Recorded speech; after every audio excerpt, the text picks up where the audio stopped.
अरे ओ मेरे भाई, जरा ध्यान से सुनना। अब राजा का बेटा राजा और मंत्री का बेटा मंत्री नहीं बनेगा। अब राजा का बेटा राजा और मंत्री का बेटा मंत्री नहीं बनेगा। अब सिर्फ वही बढ़ेगा जो पढ़ेगा। अब सिर्फ वही बढ़ेगा जो पढ़ेगा। तो आज ही पढ़ने के लिए और आगे बढ़ने के लिए आपके अपने चैनल फील मैथमेटिक्स को सब्सक्राइब कीजिए, ताकि हम लोग नई नई चीजें और बहुत अच्छी अच्छी चीजें सीख पाए और पढ़ पाए और आगे बढ़ पाए। Hello students, welcome to my YouTube channel feel mathematics. देखो बेटा, आज हम यहाँ पे जो मेनली स्टार्ट कर रहे हैं वो स्टार्टिंग आपकी एनडीए 2023 फर्स्ट एग्जाम के लिए है, जो अप्रैल में होना है। तो हम अभी स्टार्ट कर रहे हैं। तो हम बेसिकली पहले मेन जो टॉपिक्स है जिनका वेटेज ज़्यादा है उनकी बात अपन यहाँ से करेंगे स्टार्टिंग में। तो आप लोग ध्यान से देखिएगा। प्रोबेबिलिटी जो है one of the most important chapter, क्योंकि हर बार हर अटेम्प्ट में, जैसे साल में 2 बार अटेम्प्ट होते हैं आपके फर्स्ट और सेकंड, दोनों में कम से come on an average 6 to 7 questions probability से पूछे जाते हैं। तो अपन यहाँ से स्टार्ट करेंगे। पहले हम थ्योरी वाली क्लासेस करेंगे किसी भी चैप्टर की। थ्योरी क्लास होने के बाद या थ्योरी वाला वीडियो होने के बाद हम प्रैक्टिस क्वेश्चंस उसमें करेंगे। तो आप लोग प्रिपेयर रहिए।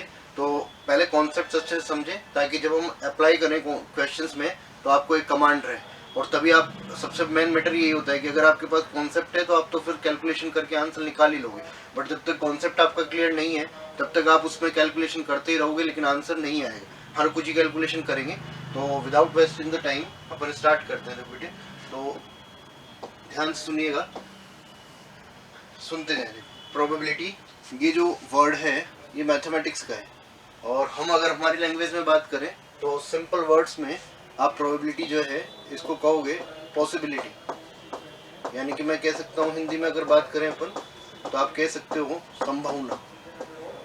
संभावना का मतलब किसी भी इवेंट को होना है, अकरेंस ऑफ एन इवेंट, तो उसकी कितनी चांसेस हैं कि वो इवेंट होगी या वो इवेंट नहीं होगी, ये प्रोबेबिलिटी या पॉसिबिलिटी होती है। जैसे कि बहुत बेसिक आपने पढ़ा होगा कि कोई कॉइन आपने टॉस किया है, तो इस कॉइन के टॉस में आइदर हेड और टेल अपीयर होगा, इस बात की प्रोबेबिलिटी आपको बतानी होती है। तो सबसे पहले बेसिक बात तो ये है कि जो प्रोबेबिलिटी है वो प्रोबेबिलिटी आप लिखते हो। सपोज करो कोई इवेंट ए है, जैसे इस कॉइन टॉस करने को अपन इवेंट ए मान लेते हैं, गट्टा है। तो इस इवेंट ए के अकरेंस और नॉन अकरेंस की बात अगर आप करते हो तो प्रोबेबिलिटी ऑफ इवेंट ए, ये आप लिखोगे favourable outcomes, favourable outcomes upon total outcomes, favourable outcomes upon total outcomes, ये अपन यहाँ पे लिखते हैं ना। अगर हिंदी में बात करो तो हिंदी में आप कह सकते हो अनुकूल स्थितियां, अनुकूल स्थितियां बटा प्रतिदर्श समष्टि, अनुकूल स्थितियां बटा प्रतिदर्श समष्टि।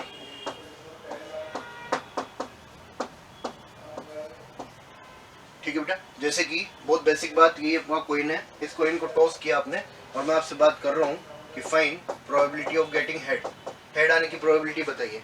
तो आप हेड आने की प्रोबेबिलिटी के लिए क्या देखेंगे कि हेड के फेवरेबल आउटकम्स कौन है। बहुत बेसिक बातें हैं, ये सब आती है, लेकिन एक बार आप ध्यान से सुनते जाइएगा, क्योंकि बेसिक से ही फिर अपन आगे पढ़ेंगे, सब करेंगे। कंडीशनल प्रोबेबिलिटी करनी है, बर्नौलीज ट्रायल्स करने, सारी बात अपन बेस थ्योरम करनी है, वो सब अपन तब पहुंचेंगे, लेकिन पहले सुनते जाए आप। तो फेवरेबल आउटकम्स हो गए 1 और नीचे टोटल आउटकम्स हो गए 2, यानी कि हेड आने की या चित्त आने की प्रोबेबिलिटी जो है वो कितनी हो गई 1/2। हिंदी में तो अपन इसको चित्त भी बोल सकते हैं, शीर्ष भी बोल सकते हैं, टेल को आप बोलते हो पट या पुच, और इंग्लिश में हेड और टेल। तो ये बात अपन कर रहे हैं। देखो बेटे, अब इसमें आप सुनेंगे कि ये आपने हेड आने की प्रोबेबिलिटी की बात की है। अब बात ध्यान से सुनिएगा। पहले अगर हम यहाँ पे बात करें, सुने ध्यान से, कभी भी जो प्रोबेबिलिटी होती है वो प्रोबेबिलिटी हमेशा 0 से 1 के बीच में लाई करती है, ना तो कभी भी 0 से कम होगी और ना ही 0 से 1 से ज़्यादा हो सकती है। ऐसी इवेंट्स जिनकी प्रोबेबिलिटी 0 होती है उन इवेंट्स को कहा जाता है इम्पॉसिबल इवेंट्स।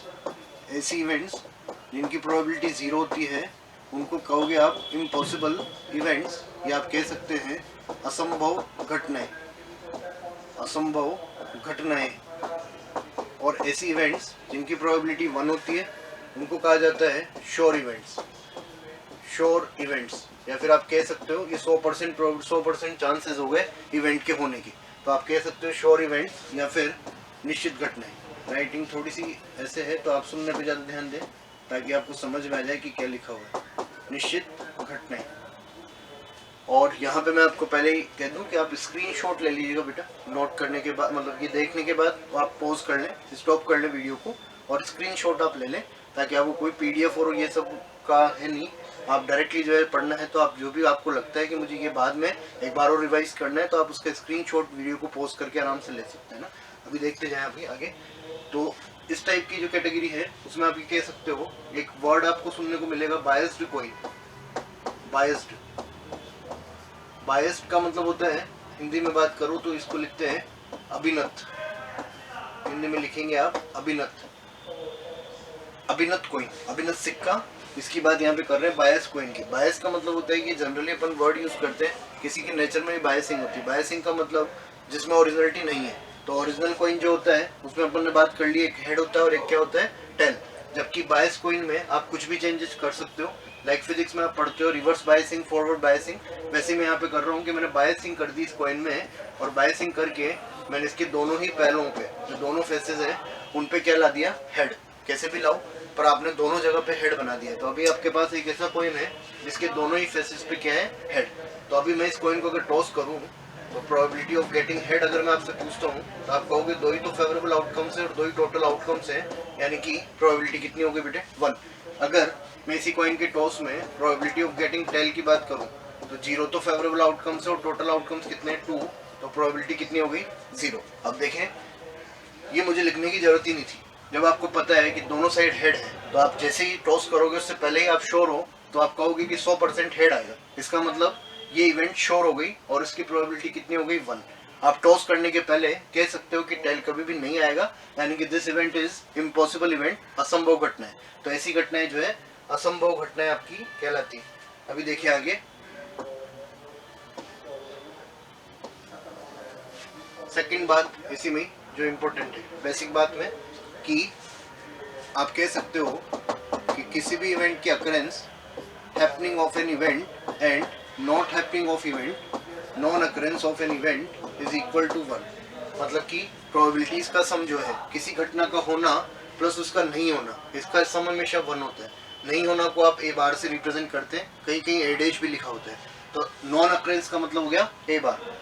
इसका मतलब ये है कि अगर आपको अकरेंस की प्रोबेबिलिटी पता है तो आप नॉन अकरेंस की प्रोबेबिलिटी भी यहाँ पे फाइंड कर सकते हैं। तो अपन देखो सीधी सी बात ये है, मैं अभी जो बेसिक एग्जांपल था अपना उसके एग्जांपल वापस ले रहा हूँ। इसको आपने टॉस किया नेचुरल कॉइन को जिसपे हेड और टेल थे, तो मैं यहाँ लिखता हूँ अगर कि probability of getting head plus probability of not getting head, head का आना और हेड का नहीं आना। तो आप चेक करें अगर, तो हेड का आना का मतलब प्रोबेबिलिटी कितनी थी, 1/2, और हेड नहीं आना, तो हेड नहीं आएगा तो ऑब्वियसली क्या आएगा, टेल, और टेल के आने की प्रोबेबिलिटी भी कितनी है, 1/2। तो 1/2 प्लस 1/2 कितना हो गया, 1। तो अगर आपको किसी भी इवेंट के अकरेंस का पता है तो आप उसके नॉन अकरेंस की प्रोबेबिलिटी भी फाइंड कर सकते हैं। ये बेसिक बात थी, ठीक है भाई। देखो अब ये तो आपकी बात हो गई, इसके अलावा कुछ बेसिक बातें होती हैं वो आप सुन लें एक बार। जो आप फ्रिक्वेंटली आस्क्ड क्वेश्चंस हैं या इजी गोइंग जो बार बार आप देखते हो उनकी बात मैं यहाँ पे कर रहा हूँ। देखो जैसे क्या होता है, एक कॉइन की बात आपने कर ली है, अगर दो कॉइन्स को टॉस करते हैं तो दो कॉइन के टॉस में मेनली सबसे पहले 2 की पावर n से इसको जनरलाइज किया जाता है, यानी कि 2² = 4। टोटल रिजल्ट्स जो बनने वाले हैं वो 4 होंगे। अब ये 2 कहाँ से आया, तो जो एक कॉइन के रिजल्ट्स होते हैं वो यहाँ पे आपको लेने होते हैं बेस में। जैसे यहाँ कॉइन को टॉस कर रहे हैं तो एक कॉइन के टॉस में जो 2 रिजल्ट्स हैं कौन कौन से, हेड और टेल, तो 2 उसके हो गए और n का मतलब नंबर ऑफ कॉइन्स हो गया। अगर 2 कॉइन्स टॉस किए हैं तो 2 यानी कि 4 रिजल्ट्स। अगर एक कॉइन टॉस किया होता तो 1 यानी कि 2 रिजल्ट्स। अगर 3 कॉइन्स टॉस किए होते तो 2⁻3 8 रिजल्ट्स होते। अभी जो 4 रिजल्ट्स हैं वो रिजल्ट्स आप देख सकते हो। हेड, फर्स्ट कॉइन पे हेड आ जाए तो दूसरे वाले पे टेल आ सकता है, फर्स्ट कॉइन पे टेल आ जाए दूसरे वाले पे हेड आ जाए, दोनों पे हेड आ सकता है और दोनों पे टेल आ सकता है। तो टोटल ये आपके 4 केसेस यहाँ पे बनने वाले। अभी सुनेंगे ध्यान से। अभी मैं आपसे पूछूं कि बताओ प्रोबेबिलिटी ऑफ गेटिंग, ये ध्यान से सुनेंगे आप, एग्जैक्टली 1 हेड। आपको बताना है कि ठीक एक शीर्ष आने की प्रायिकता क्या होगी। ये ठीक, कम से कम और अधिक से अधिक, दो लैंग्वेजेस यहाँ पे यूज की जाती है। आप ध्यान से सुन लोगे, दो लैंग्वेज आपको यूज करनी है। Exactly one head, at least one head और एटमोस्ट वन हेड। तो पहले एग्जैक्टली वन हेड की बात हो रही है, ठीक एक शीर्ष। तो ठीक एक शीर्ष में बेटा यहाँ देखेंगे आप, ठीक एक शीर्ष का मतलब कौन कौन से केसेस चलेंगे, हेड टेल चलेगा और टेल हेड चलेगा, दोनों में एक एक बार शीर्ष है। तो आप कह दोगे कि फेवरेबल आउटकम्स 2 और टोटल आउटकम्स 4, यानी कि प्रोबेबिलिटी कितनी हो गई 1/2, है ना। सेकंड बात, probability of getting at least one head, probability of getting at least one head, या आप कह दोगे कि कम से कम एक शीर्ष आना, कम से कम एक शीर्ष। ठीक है भाई, तो कम से कम एक शीर्ष का मतलब यहाँ पे है कि ये बात समझ लेंगे, ये लैंग्वेज आपको मैथ्स में कई जगह मिलेगी, पीएनसी वगैरह पे अपन करते हैं तो एटलीस्ट, एटमोस्ट, एग्जैक्टली, ये तीनों वर्ड्स होते हैं। एग्जैक्ट का मतलब एग्जैक्ट, एटलीस्ट का मतलब कम से कम, यानी कि अगर आप कह रहे हो कि कम से कम एक हेड आना है, तो एक हेड आने के लिए कम से कम इसका मतलब ये हो गया कि एक हेड तो आने आना चाहिए। अगर एक से ज्यादा हेड आता है तो भी चलेगा, बट एक से कम हेड नहीं चलेंगे। इन शॉर्ट वन हेड वाले केसेस चलेंगे और इससे ज्यादा वाले भी चलेंगे, तो टू हेड भी यहाँ पे चलेगा, लेकिन इससे कम हेड यहाँ पे नहीं चलेंगे। तो आप कह सकते हो, देखो वन हेड वाले केसेस कौन से थे, 1, 2, और दो हेड वाले केसेस कौन से थे, ये वाले। तो टोटल केसेस कितने हो गए 3, यानी कि आप प्रोबेबिलिटी लिख दोगे 3/4। सिमिलरली अगर मैं यहाँ पे बात करता आपसे at most one head, at most one head, तो ये भी आप एक बार समझ लें ताकि आपको परेशानी नहीं हो। अधिक से अधिक से पर्टिकुलर क्वेश्चन में दिक्कत नहीं आती, बट कभी कभार जब लैंग्वेज आ जाती है तो आप समझ नहीं पाते हो, तो इसलिए आप देख लें एक बार अच्छे से।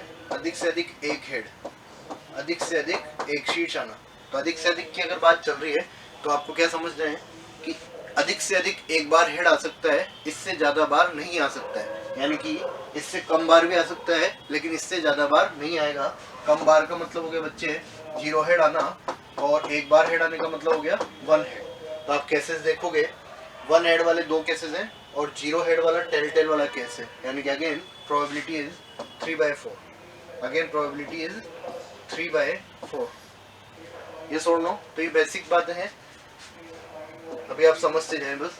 ये इनसे नंबर ऑफ कॉइन्स के तो क्वेश्चन यही बनते हैं और आगे भी बनते रहेंगे, देखते रहेंगे। पहले बेसिक बात आप सुने, अगर 2 के बजाय आप इधर 3 कॉइन्स टॉस कर रहे होते, 1, 2 एंड 3, ठीक है भाई, तो टोटल केसेस अभी आपने लिखे हैं 2 की पावर 3, यानी कि टोटल केस क्या होते हैं 8। अभी आपको कुछ नहीं करना है, 2 कॉइन्स वाले केसेस आपने लिखे हैं, तो 3 कॉइन्स के लिए आप क्या करोगे, फर्स्ट कॉइन पे आप मान लो हेड आए, तो जो पीछे वाले 2 कॉइन्स हैं उनके केसेस आपने लिखे ही थे, उनको मैं रिपीट कर देता हूँ। हेड टेल, हेड आपने फिक्स कर रखा है आगे वाले पे, तो पीछे वाले के वेरिएशंस आप लिख रहे हो, पीछे वाले जो दोनों कॉइन्स हैं उनके वेरिएशंस में यहाँ पे लिख देता हूँ, हेड के साथ हेड और हेड के साथ टेल। यस और नो। अब देखिए वापस आप क्या करो कि आगे वाला जो फर्स्ट कॉइन है उस पर टेल फिक्स करके पीछे वाले कॉइन्स के वेरिएशन से लिख सकते हो, TTH, THH और TTT। अब देखो आप सोच रहे हो ऐसे तो 4 कॉइन्स अगर टॉस कर लें तो 4 कॉइन्स 2 की पावर 4 16 केसेस होंगे, तो वो आपको नहीं लिखने पड़ते हैं, वो सेक्शन चला जाता है बर्नौलीज ट्रायल्स पे, तो अपन बर्नौलीज ट्रायल से उसके क्वेश्चंस करते हैं। ये 3 कॉइन्स वाले बेसिक हैं, ये तो आपको आनी ही चाहिए, ये आपको लिखना भी आना चाहिए और इनके क्वेश्चंस का भी पता होना चाहिए। तो बेसिक बात जो है फर्स्ट क्वेश्चन यहाँ से वही, अब मैं लिख देता हूँ, find probability of getting exactly 2 heads, probability of getting exactly 2 heads, ठीक 2 शीर्ष आना, ठीक 2 शीर्ष आना, इसकी प्रोबेबिलिटी आपको फाइंड करनी है। तो अभी देखो आप क्या करोगे, ठीक 2 शीर्ष के लिए कौन कौन से केसेस चलेंगे वो देख लीजिएगा।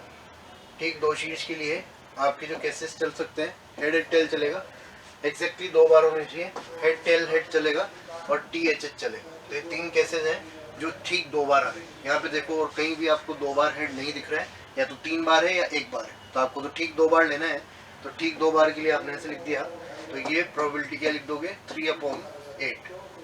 इस पर कोई दिक्कत नहीं होनी चाहिए, हो तो आप एक बार वापस सुन लेंगे तो आपको समझ में आ जाएगा बच्चे। Second one, at least 2 heads, at least 2 head है ना भाई। तो तो एटलीस्ट 2 हेड के लिए आप क्या लिखोगे कि कितने कम से कम 2 शीर्ष। ये समझ लेना बच्चे, ये अपन इसलिए कर रहे हैं, वापस से पहले भी क्या है, ये लैंग्वेज आपको समझ में आनी चाहिए। मतलब ना कम से कम 2 शीर्ष का मतलब क्या होगा, इससे कम नहीं चलेगा, इससे ज्यादा या बराबर वाले केसेस चलेंगे। तो बराबर वाले केसेस तो 3 है, ऑलरेडी आप लिख चुके हो, ठीक 2 हेड, और ज्यादा वाले केस यानी कि 3 बार। तो मैं आपको ध्यान रखने के लिए लिख देता हूँ कि यहाँ पे कौन कौन चलेगा, 2 हेड चलेगा और 3 हेड चलेगा, 2 हेड चलेंगे और 3 हेड चलेंगे। तो प्रोबेबिलिटी कितनी होगी, 4 केसेस आपके हो गए हैं 4/8। तो ये प्रोबेबिलिटी आप लिख दोगे। और देखें आगे, अगर इसी में ही अपन बात कर लें कि आपको बताना है find probability of getting at most 2 head, find probability of getting at most 2 head, अधिक से अधिक 2 शीर्ष। इसका मतलब क्या है, अधिक से अधिक 2 शीर्ष, अधिक से अधिक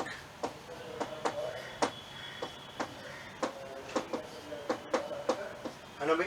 तो अधिक से अधिक 2 शीर्ष का मतलब क्या हुआ कि इससे ज्यादा नहीं चलेगा, इसके बराबर या इससे कम चल सकता है, यानी कि 0 हेड चलेगा, 1 हेड चलेगा और 2 हेड चलेगा।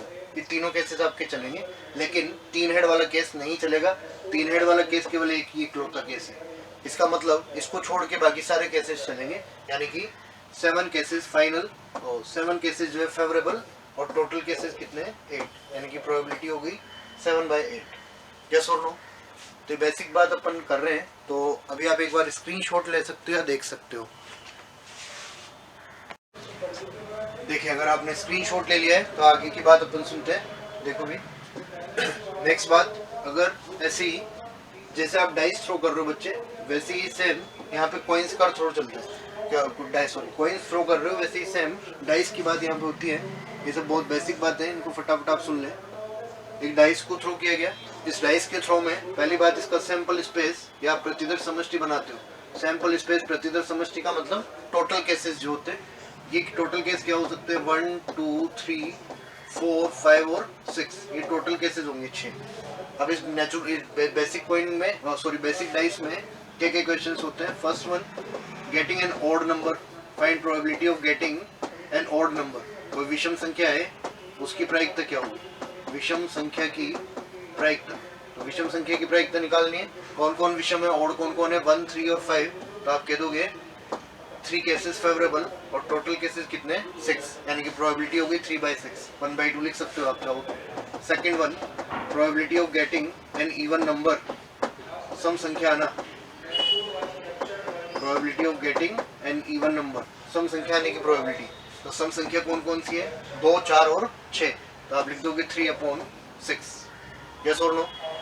थर्ड, इसी में कह सकता हूँ मैं, probability of getting a prime number, अभाज्य संख्या आना, probability of getting a prime number, और आप कह सकते हो कि अभाज्य संख्या आना।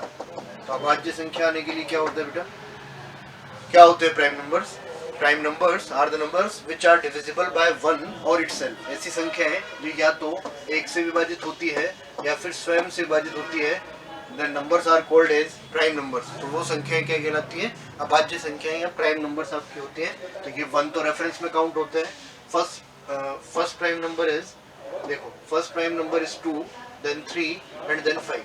तो 3 प्राइम नंबर्स यहाँ पे हैं।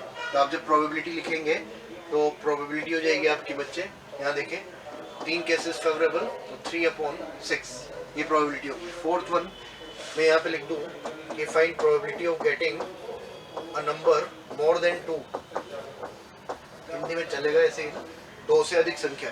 तो 2 से अधिक संख्या कौन कौन है, 3 4 5 और 6। तो आप यहाँ पे लिख देंगे कि प्रोबेबिलिटी हो जाएगी 4 केस फेवरेबल और टोटल केस कितने हो गए 6, यानी कि प्रोबेबिलिटी इज 4/6। यस और नो, ठीक बात है बेटे। देखो आगे, ऐसे ही जैसे आपने एक डाइस को थ्रो किया है, सिमिलरली आप 2 डाइस थ्रो कर सकते हैं। मैं यहाँ से 2 डाइस थ्रो कर लूँ, ऐसे 1 और 2। तो 2 डाइस अगर आप थ्रो करते हो तो यहाँ पे जो केसेस होंगे क्या लिखोगे 6 स्क्वायर, और 6 स्क्वायर का मतलब टोटल केस कितने हो गए 36। ठीक है बेटा। तो 36 केसेस आपको बनाने हैं, और 36 केसेस देखो कैसे लिखते हैं वो सीख लोगे आप। बनाने नहीं है पूरे, सुनेंगे बस। 1 फर्स्ट डाइस पे 1 आ जाए तो सेकंड डाइस पे 1 चलेगा क्या, फर्स्ट डाइस पे 1 तो सेकंड पे 2 आ सकता है। ऐसे ही पूरे आप कह सकते हो कि 1 के साथ 6, ऐसे 6 केसेस आपके बन सकते हैं। तो आपने फर्स्ट डाइस पे 1 लिया है, ऐसे ही आप जो है आगे फर्स्ट डाइस पे 2 ले सकते हैं। तो इसके सारे वेरिएशंस यहाँ पे आ जाएंगे, यानी कि 2,6 तक आप बात कर सकते हो। ऐसे आगे बढ़ोगे, यानी कि फर्स्ट डाइस पे आपने 6 ले लिया, तो ऐसे करते करते 6,6, यानी कि टोटल ये जो केसेस हैं वो आपके 36 केसेस यहाँ पे बन जाएंगे। टोटल केसेस कितने हो गए? 36।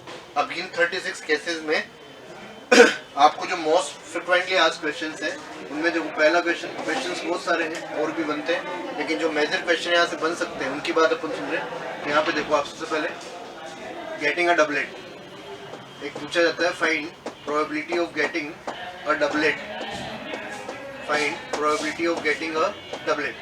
तो डबलेट का मतलब द्विकाना, द्विकाने की प्रायिकता क्या होगी? द्विकाने की प्रायिकता चल रही है, तो द्विकाना ये पूछा गया आपसे।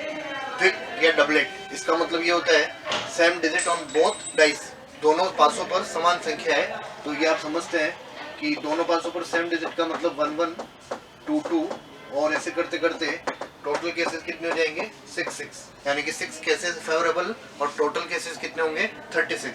तो आप प्रोबेबिलिटी यहाँ से देंगे 6/36, यानी कि 1/6। और ये बात मैं ऑलरेडी आपको बता चुका हूँ कि आना और नहीं आना, होना या नहीं होना, अकरेंस एंड नॉन अकरेंस। तो अभी आपसे पूछा जाता कि find probability of getting a non doublet, द्विक नहीं आना। तो द्विक नहीं आना तो 1 - 1/6 आप लिख सकते हो, या फिर आपको पता है कि 6 केसेस डबलेट वाले हैं, तो नॉन डबलेट वाले कितने केसेस हो गए? 30।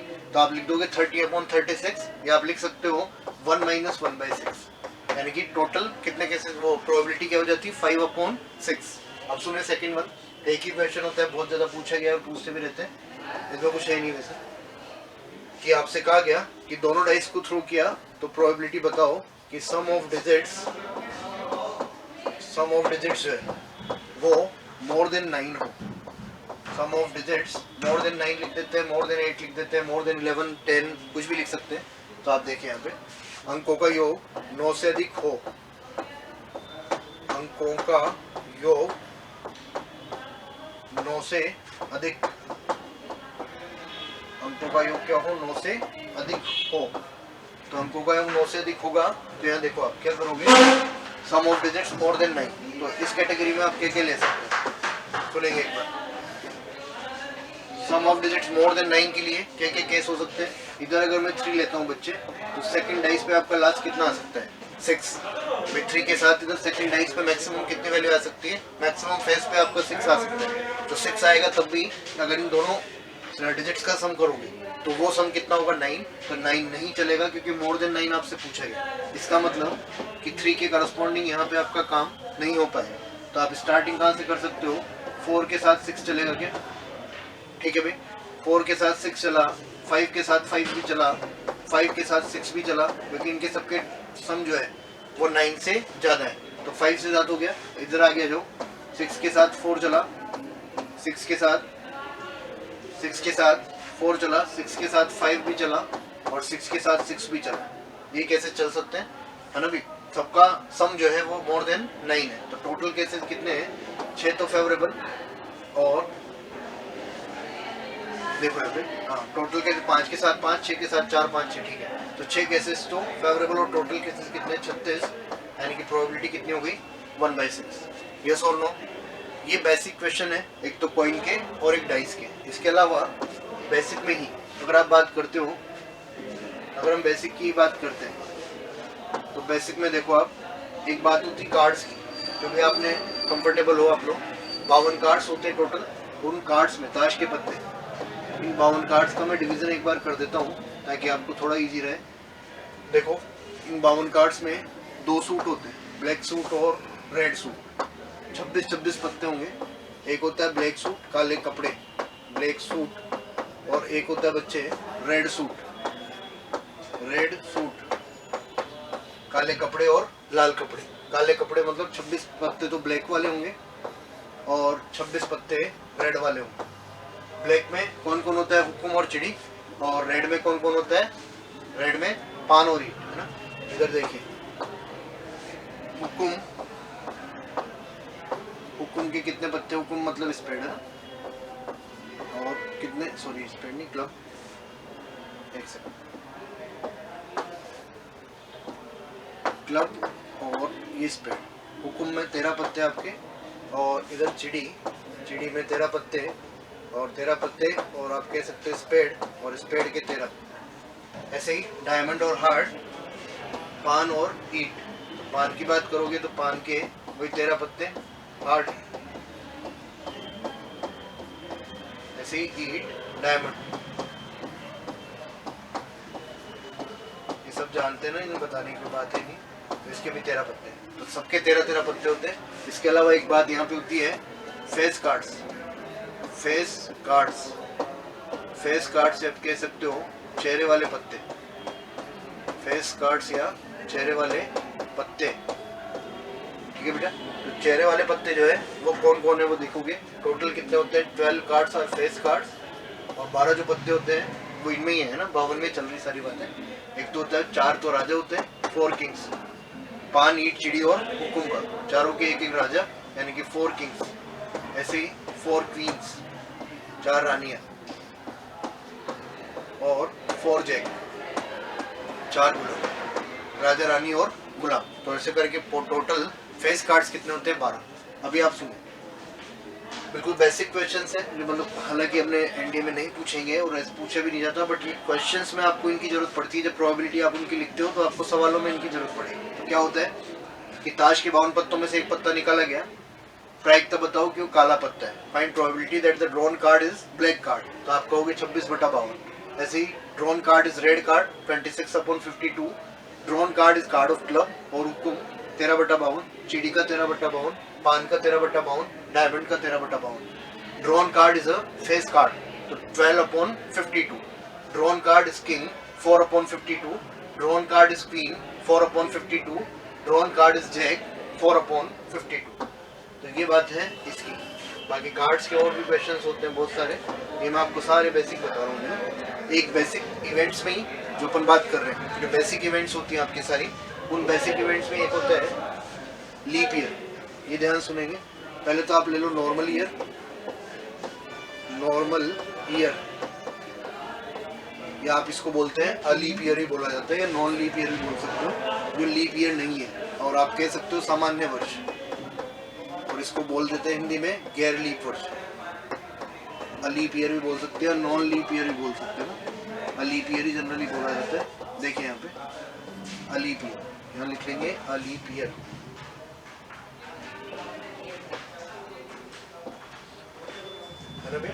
तो यहाँ पे क्या होगा बेटा, सामान्य वर्ष, नॉर्मल ईयर। नॉर्मल ईयर में टोटल डेज कितने होते हैं, 365 डेज। अब 365 डेज जो है इनमें आपको बात करनी है। तो यहाँ पे जनरली क्वेश्चन होता है कि कोई से भी नॉर्मल ईयर में आपको बताना है कि प्रोबेबिलिटी जो है वो क्या होगी। इफ प्रोबेबिलिटी ऑफ 53 मंडेज, जैसे आपको बताना है कि किसी सामान्य वर्ष में 53 सोमवार की प्रायिकता बताओ।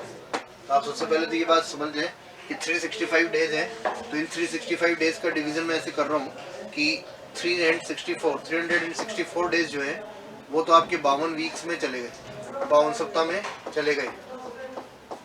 यानी कि इसका मतलब ये हुआ कि कोई सा भी साल हो, कोई सा भी वर्ष हो, चाहे लीप हो चाहे अलीप हो, लेकिन हर बार हर डे जो है वो 52 बार तो नहीं होना है।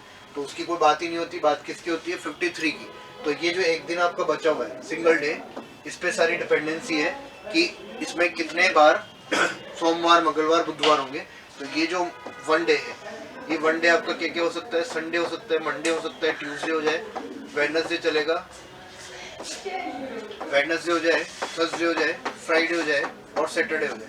तो सप्ताह के 7 दिन में से कोई सा भी दिन ये हो सकता है। अब बात सुने अच्छे से कि अगर आपसे पूछा गया कि 53 मंडेज की प्रोबेबिलिटी क्या होगी, तो आप यहाँ लिखोगे 53 मंडेज के लिए कि मंडे होने के लिए ये एक दिन क्या हो सकता है, मंडे, तो ही 53 मंडेज होंगे। तो एक तो फेवरेबल केस हो गया और टोटल केसेस कितने हो गए, 7। तो probability of 53 Mondays in a normal year वो कितनी हो जाएगी भाई, 1/7। Monday, Tuesday, Wednesday, Thursday, Friday, Saturday, कुछ भी पूछा जाए, सबकी प्रोबेबिलिटी क्या होगी, 1/7। यस और नो, ठीक बात है ना। देखो आगे इनके दोनों के एक साथ साथ होते हैं, उसके लिए अपने को इवेंट्स पढ़नी पड़ेगी, ए यूनियन बी वाली। वो बात अपन बाद में करेंगे कि मैं आपसे पूछता कि 53 सोमवार या 53 मंगलवार होने की प्रोबेबिलिटी, या और लगा हुआ है बीच में, तो उसकी बात अपन बाद में करेंगे ना। अभी मैं नॉर्मल इवेंट्स आपको बता रहा हूँ सारी। देखो यहाँ पे लीप ईयर, लीप ईयर या आप कह सकते हो लीप वर्ष, लीप ईयर या लीप वर्ष, ठीक है भाई। तो लीप ईयर या लीप वर्ष की बात अगर करोगे तो आपको पता है कि यहाँ पे टोटल डेज कितने होते हैं बेटे, 366 डेज यहाँ पे होते हैं। टोटल 366 दिन होते हैं। इन 366 डेज में वही डिवीजन सेम रहेगा कि 364 दिन जो है वो तो 52 वीक्स में चले गए, और रिमेनिंग आपके कितने दिन है, 2 डेज आर रिमेनिंग, यस और नो, 2 दिन आपके बचे हुए हैं। तो आप क्या लिखोगे, देखो यहाँ पे ये जो 2 दिन है इनके लिए आप लिख सकते हो कि ये 2 दिन Sunday Monday, Monday Tuesday, Tuesday Wednesday, Wednesday Thursday, Thursday Friday, Friday Saturday, और सैटरडे संडे, ये हो सकते हैं। सप्ताह के 7 दिन पूरे ना। तो इनमें दो दिन का आप एक सैंपल स्पेस बना सकते हो। अभी आपसे पूछा गया वही सेम क्वेश्चन कि बताओ प्रोबेबिलिटी ऑफ 53 मंडेज, 53 सोमवार होने की प्रायिकता बताइए। तो आप देखोगे यहाँ पे कौन कौन से केसेस फेवरेबल है। एक तो संडे मंडे में मंडे आता है, एक मंडे ट्यूसडे में मंडे आता है, यानी कि टोटल केस कितने हो गए 2, और सॉरी फेवरेबल केस कितने हो गए 2, और टोटल केस कितने हो गए 7। तो प्रोबेबिलिटी हो गई 2/7, यस और नो, हाँ या ना। ये थ्योरी प्लस कॉन्सेप्ट्स, ये क्वेश्चंस हैं बहुत सारे। जब आप स्टार्ट करोगे किसी भी बुक को करना तो आपको ये बेसिक क्वेश्चंस मिलेंगे, बात वाली बात बाद में, बट ये बेसिक क्वेश्चंस आ रहे हैं जो आप एलिमेंट्री प्रोबेबिलिटी 11 तक पढ़ते हो, वो क्लासेस की बात अपन कर रहे हैं यहाँ पे भी। अब देखो इसमें ये सारी बेसिक सारी बात अपन ने करी है। अब इसके अलावा जो बात कर रहे हैं अपन वो सुने ध्यान से।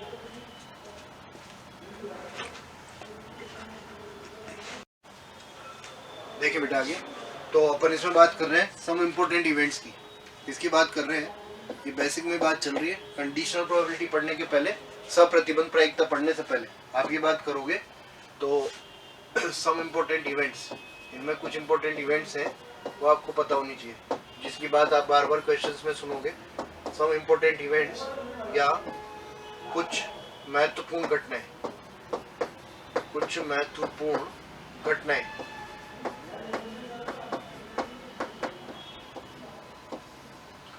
ठीक है बेटा। तो पहली इवेंट जो है वो मैं ले रहा हूँ यहाँ पे, और वो इवेंट है आपकी ए और बी वाली। First event is probability of occurrence of event ए और बी, या भी हो सकता है ना, हिंदी में बात करें तो या देखें इसको लिखा जाता है बच्चे probability of A union B. जब सेट्स आप पढ़ते हो तो यूनियन और इंटरसेक्शन 2 चीज़ें आप मेनली पढ़ते हो। तो यहाँ क्या होता है, देखो ए यूनियन बी में इसको लिखा जाता है probability of A plus probability of B minus probability of A intersection B, ऐसा मैंने लिखा है ना। Probability of event A, probability of event B minus probability of A intersection B. ये जो इंटरसेक्शन है इसका मतलब है कि दोनों इवेंट्स का एक साथ होना, अकरेंस ऑफ बोथ, दोनों इवेंट्स एक साथ हो, अकरेंस ऑफ इवेंट्स साइमल्टेनियसली। तो इसको आपने लिखा है ये ए इंटरसेक्शन बी। इसमें सुनेंगे देखो अभी इस टाइप की कैटेगरी में क्वेश्चंस होते हैं, जैसे कि आपने 53 अभी अपन ने किया है कि नॉर्मल ईयर है, और नॉर्मल ईयर में आपसे कहा गया कि 53 मंडेज और 53 ट्यूसडेज, इसकी प्रोबेबिलिटी क्या होगी। तो एक इवेंट तो होगी मंडे होना और एक इवेंट होगी ट्यूसडे होना। तो आप यूनियन लोगे और इसको सोल्व करोगे, इसका मतलब है दोनों का एक साथ होना। जब क्वेश्चन आएंगे जब मैं आपको बहुत अच्छे समझाऊंगा, सबसे ज्यादा यूज आपका बार बार यही होगा, ए यूनियन बी। आगे सुने सेकंड, ये बात थोड़ी सी ध्यान से सुनोगे। सेकंड इवेंट में यहाँ पे लिख रहा हूँ, वो इवेंट है आपकी probability of occurrence of event A but not event B, occurrence of event A but not B. दोनों बातें एक साथ आपको करनी है। इससे पहले आपको मैं थोड़ा सा सेट का आइडिया देता हूँ, वो आप ध्यान सुनोगे। इसका मतलब होता है बेटा ए का होना बी का नहीं होना। इस सेट में आप पढ़ते हो ए का होना बी का नहीं होना, तो इसका मतलब क्या हुआ कि आप बात करना चाह रहे हो ओनली ए की। ये रीजन आपको चाहिए क्या चाहिए आपको, केवल ये वाला रीजन आपको चाहिए। और आपको अगर थोड़ा सा आइडिया है और नहीं है तो छोड़ो, आप मेरी बात सुने। ये जो रीजन होता है, ये रीजन होता है आपका ए इंटरसेक्शन बी, दोनों का एक साथ होना। तो हम ये कर सकते हैं कि इस पूरे ए में से मैं इस ए इंटरसेक्शन बी को माइनस कर दूं क्या? अगर मैं इस पूरे ए में से ए इंटरसेक्शन बी माइनस करूंगा तो आपको ओनली ए मिलेगा क्या? अगर मैं पूरे ए में से इंटरसेक्शन बी माइनस करूंगा तो आपको क्या मिलेगा? ओनली ए। तो आप यहाँ से देखो ये बात कर सकते हो सुनना ध्यान से कि अगर आपसे बात की गई है कि ए का होना बी का नहीं होना, तो आप इसको क्या लिखोगे? Probability of A minus probability of A intersection B, ऐसा लिख सकते हैं। सिमिलरली देखो आप इधर third one, probability of B intersection A dash, यहाँ लिखेंगे probability of B minus probability of A intersection B, यहाँ लिख देंगे probability of B minus probability of A intersection B. Third, B का होना ए का नहीं होना। ये फोर्थ सुने, probability of A dash intersection B dash, अगर ऐसा लिखा हुआ है यानी कि ए भी नहीं हो और बी भी साइमल्टेनियसली नहीं हो, तो आप पढ़ते हो सेट्स में D Morgan's law. D Morgan's law क्या होता है, कैसे होता है, वो बात अपन सेट्स में भी करेंगे, बट अभी आप थोड़ा सा हल्का सा सुन ले कि A dash intersection B dash जो है उसको डी मॉर्गन्स लॉ से आप उल्टा करके ऐसा लिख सकते हो, ये जो इंटरसेक्शन है उसको उल्टा किया तो यूनियन और इसका होल डैश। दोबारा सुनना, या यू होगा तो उल्टा करोगे इंटरसेक्शन, या इंटरसेक्शन होगा तो उल्टा करोगे तो यू। ये जो है डैश का मतलब होता है कॉम्प्लीमेंट्री सेट, ए का नहीं होना, पूरक समुच्चय इसको बोला जाता है। तो आप अभी फिलहाल ये समझो कि ए यूनियन बी का नहीं होना, तो ए यूनियन बी का नहीं होना वहाँ यू होता है यूनिवर्सल सेट, उसमें से आप इसको माइनस कर देते हो। यहाँ जो यूनिवर्सल सेट है वो सैंपल स्पेस होता है, sample space minus A union B आप लिख सकते हो। अगर मैं दोनों का की प्रोबेबिलिटी लगा दूँ इस तरह से, तो बच्चे प्रोबेबिलिटी ऑफ सैंपल स्पेस वो हमेशा 1 है, क्योंकि सैंपल स्पेस में सारी इवेंट्स होती है, तो कोई ना कोई इवेंट आपकी जरूर होती है, तो उसकी प्रोबेबिलिटी क्या हो गई? 1। तो probability of sample space always 1 minus probability of A union B, ऐसा आप लिखोगे। ये डी मॉर्गन्स लॉ है, थोड़ा डिटेल से अपन वहाँ पढ़ेंगे। अगर यही आपका काम पड़ा A dash union B dash का, तो आप डी मॉर्गन्स लॉ से क्या लिखोगे? A intersection B whole dash, इस तरह से। यस और नो, बात समझ रहे? तो अभी देखो वो फिर आएगी क्वेश्चन में, फिर मैं आपको बताऊंगा। इसको मैं थोड़ा इरेज कर देता हूँ, ये मैं सेट्स में अपन फिर डिस्कस करेंगे। फिलहाल आप इतना सा ध्यान रखें कि A dash intersection B dash जो है can be written as 1 minus probability of A union B, ऐसा आप इसको लिख सकते हो। डी मॉर्गन्स लॉ से ही आप अगर ये लिखते हैं probability of A dash union B dash, ऐसा आपने लिखा, तो आप इससे लिख सकते हो कि 1 minus probability of A intersection B. Yes और नो, ये ध्यान रखना है आपको बेटे, ये दोनों बातें ध्यान रखनी है। जब क्वेश्चंस आएंगे तो मैं आपको और अच्छे से समझाऊंगा। 6, ये भी सुनिए, mutually exclusive events. Mutually exclusive events क्या होता है? देखो म्यूचुअली एक्सक्लूसिव इवेंट्स क्या होती है, अगर हिंदी में आप बात करोगे तो हिंदी में अपन लिख देंगे, देखो परस्पर अपवर्जी घटनाएं।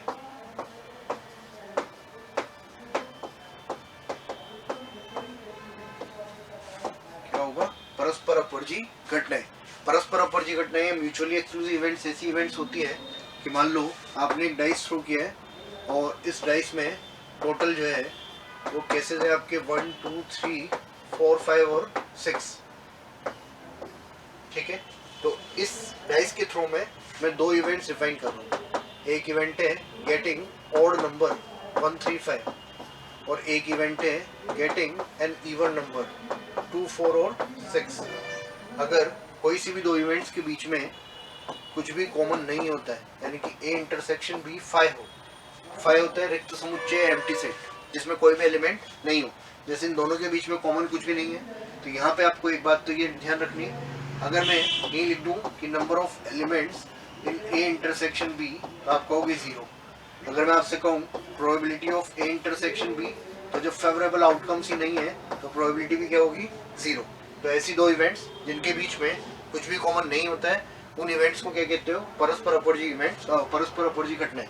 The events associated with the same sample space have no common element, then events are called as mutually exclusive events. अगर आप यहाँ पे जो आपने अभी भी लिखा है ए यूनियन बी, उसको क्या लिखते हैं बेटा, P A plus P B, और आपको पता ही है कि म्यूचुअली एक्सक्लूसिव इवेंट्स है तो उनके लिए पी ए इंटरसेक्शन बी क्या होगा, 0। ये आपको ध्यान है, तो आपको यहाँ से केवल ए यूनियन बी के लिए ये फॉर्मूला लिख देना है। यस और नो, ठीक बात है। और देखो ऐसे ही एक और इम्पोर्टेंट इवेंट होती है, वो इवेंट है आपकी independent event. Independent event, independent events, स्वतंत्र घटनाएं। इंडिपेंडेंट इवेंट्स या आप लिख सकते हो स्वतंत्र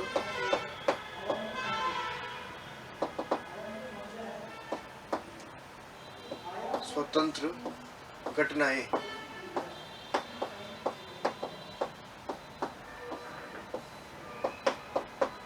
ठीक है बेटा, तो स्वतंत्र घटनाओं में क्या होता है कि आपने एक डाइस को थ्रो किया बेटे ना, ये डाइस को थ्रो नहीं, आप ऐसे समझ लें, ये 52 कार्ड से 52 कार्ड्स, इन 52 कार्ड्स में से मैंने एक कार्ड निकाला, एक पत्ता मैंने यहाँ से निकाला है, और उस पत्ते के मैं आपसे कहूँ कि किंग होने की प्रोबेबिलिटी बताइए।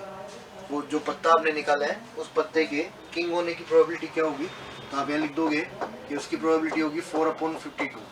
इसके बाद मैंने एक और कार्ड ड्रॉ किया, उसकी क्वीन होने की प्रोबेबिलिटी आपसे पूछी मैंने, तो आपको ऑलरेडी पता है कि 1 कार्ड इज ऑलरेडी ड्रॉन, तो आप कह सकते हो कि अब 51 कार्ड्स रह गए, तो 4/51 हो गए। देखना भी, यहाँ से मेरी बात ध्यान सुनोगे कि अगर 4/51, अब सुनना बात, अगर ये इवेंट नहीं होती और मैं डायरेक्टली आपसे कहता कि एक पत्ता निकाला गया, उसकी क्वीन होने की प्रोबेबिलिटी बताओ, तो आप कहते 4/52 होगी, लेकिन ये इवेंट होने की वजह से यहाँ पे 51 आया। इसका मतलब ऐसी इवेंट्स जो होती है उनको कहा जाता है डिपेंडेंट। ऐसी इवेंट्स जो होती है उनको क्या कहते हो, डिपेंडेंट या स्वतंत्र घटनाएं इनको कहा जाता है। या सुनो, ठीक है क्या बेटा? हाँ, अब यही बात वापस से करते हैं। मैं आपसे कहता हूँ कि first card is drawn and find probability of drawn card is king. Drawn card इस कार्ड ऑफ किंग, या कह सकते हो ड्रॉन कार्ड इज किंग, राजा हो, तो राजा के लिए 4/52 हो गया। वापस मैंने रिप्लेसमेंट कर दिया, लिखा होता है क्वेश्चन में कि आपने रिप्लेस कर दिया। रिप्लेस करने के बाद अभी मैं क्वीन निकालने की प्रोबेबिलिटी पूछूं तो आप कहोगे 4/52। अब बात समझे, अगर ये इवेंट हो रही है तब भी 4/52, और अगर नहीं होती डायरेक्टली आप क्वीन निकालते तो भी क्या होता 4/52, यानी कि इसकी अकरेंस इस पर कोई इफेक्ट नहीं डाल रही है और नॉन अकरेंस भी इस पर कोई इफेक्ट नहीं डाल रही है। तो आपको ध्यान रखना है कि 2 events associated with the sample space does not affect occurrence and non-occurrence of each other, then events are called as independent events या स्वतंत्र घटनाएं। किसी एक प्रतिदर्श समष्टि से संबंधित 2 घटनाएं यदि एक दूसरे के होने या नहीं होने पर कोई भी प्रभाव नहीं डालती हैं तो ऐसी घटनाएं क्या कहलाती है, स्वतंत्र घटनाएं। तो एक तो ये ध्यान रखना है। सेकंड बात आपको क्या ध्यान रखनी है कि जब ए इंटरसेक्शन बी की बात की जाती है तो जब दोनों का एक दूसरे से लेना देना नहीं है तो आप इंडिविजुअली इसको लिखते हो P A into P B. क्या लिखते हो, P A into P B. और जब पी ए यूनियन बी का फॉर्मूला आप इधर लिखोगे तो आप क्या लिख देंगे बेटा, P A plus P B, और मैं यहाँ लिख सकता हूँ minus P A into P B. Yes और no, probability of A union B. हाँ या ना बेटा, यस और नो लिख सकते हैं ना। एक लास्ट इवेंट और सुनेंगे आप, क्योंकि बहुत बेसिक बात है अपनी, ये बहुत इंपॉर्टेंट बात चल रही है बेटे, सारी चीज़ें आपको अच्छे से समझनी है ताकि अपन जब क्वेश्चंस करेंगे मैं आपको बार बार याद दिलाऊंगा कि हमने वो किया था। और आपके पास ऑनलाइन मोड है तो ऑप्शन भी है कि आप वापस से जाके रिपीट करके उसी चीज़ को उसी टाइम देख के फिर वापस आगे देख पाए। हालांकि मैं रिपीट कर दूंगा। एक लास्ट बात, एग्जॉस्ट इवेंट्स होती हैं, ये न्यूमेरिकली ज़्यादा कोई वैल्यू नहीं है, मतलब जैसे क्वेश्चन वगैरह में भी ज़्यादा, बट आपको पता होना चाहिए क्या होता है एग्जॉस्ट इवेंट्स, या हिंदी में बोलते हैं इनको निशेषी घटनाएं। निशेषी घटनाएं, देखो निशेषी घटनाएं क्या होती है कि कोई सी भी एक प्रतिदर्श समष्टि है, कोई सा भी हो, वो कोई सैंपल स्पेस है, और सैंपल स्पेस जो है इससे एसोसिएटेड घटनाएं E1, E2, E3 up to En। जब इन इवेंट्स में अप टू En, जब आप इवेंट्स का यूनियन लो, यानी कि मैं ऐसे लिखूं E1 union E2 union E3 up to En, तो ये वापस से S के बराबर आ जाएगा। ये क्या हो जाए, सैंपल स्पेस। तो ऐसी इवेंट्स जो होती है उनको निशेषी घटनाएं या एग्जॉस्टिव इवेंट्स कहते हैं। जैसे आपने डाइस थ्रो किया था, एक इवेंट डिफाइन करिए आपने ए, ये थी 135, और दूसरी इवेंट में डिफाइन कर रहा हूँ बी, ये थी 246। अब आपको कन्फ्यूजन होगा कि ये कौन सी घटनाएं थी, परस्पर अपवर्जी या म्यूचुअली एक्सक्लूसिव थी? हाँ थी, अभी भी है, म्यूचुअली एक्सक्लूसिव भी है, लेकिन इन दोनों का जब सम करोगे तो ये एस के बराबर आ रही है। तो ये घटनाएं जो है mutually exclusive as well as exhaustive events है। यस और नो? ये बात है बेटा पूरी बेसिक की। अब जब हम नेक्स्ट वीडियो करेंगे इसी का ही, जो थ्योरी वाला पार्ट है आपका, उसमें हम सारी चीज़ें करेंगे जो आपने क्लास 12 में पढ़ी है, अब आप कह सकते हो पार्ट सेकंड में, जिसमें आप लेंगे, अपन बात करेंगे कंडीशनल प्रोबेबिलिटी, रैंडम वेरिएबल क्या होता है, इसके अलावा हम बात करने वाले हैं बेस थ्योरम क्या होती है, बर्नौलीज ट्रायल्स क्या होते हैं, है ना, ये सब बात हम वहाँ पे करेंगे। तो मीन वेरिएंस और मीन का क्वेश्चन आता है, वो बात अपन वहाँ पे करेंगे। प्रोबेबिलिटी में मीन एंड वेरिएंस, इन दोनों की प्रसरण और माध्य की बात हम वहाँ पे करेंगे। तो ये आप ध्यान से देखना, पार्ट 2 आएगा तब आप उसका भी वीडियो देख लें, फिर अपन प्रैक्टिस क्वेश्चंस करेंगे सारे जितने भी। तो सब लोग जो है ना इसको देखेंगे और अच्छे से देखना, नोट करना, और तब तक के लिए सब लोग ध्यान से देखें। तब तक के लिए all the best, thank you so much, bye bye.